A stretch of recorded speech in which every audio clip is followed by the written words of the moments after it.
अस्सलाम वालेकुम प्यारे बच्चों। आज हम रियाजी मज़मून में आयदात को इकाई और दहाई की सूरत में पढ़ना और लिखना सीखेंगे। 19 यानी 1 दहाई और 9 इकाई 19। 21 यानी 2 दहाई और 1 इकाई 21। 38 यानी 3 दहाई और 8 इकाई 38।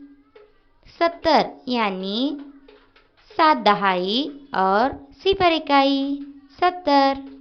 30 यानी 3 दहाई और 0 इकाई 30। 98 यानी 9 दहाई और 8 इकाई 98। 81 यानी 8 दहाई और 1 इकाई 81। शुक्रिया। हंसते खेलते रहिए।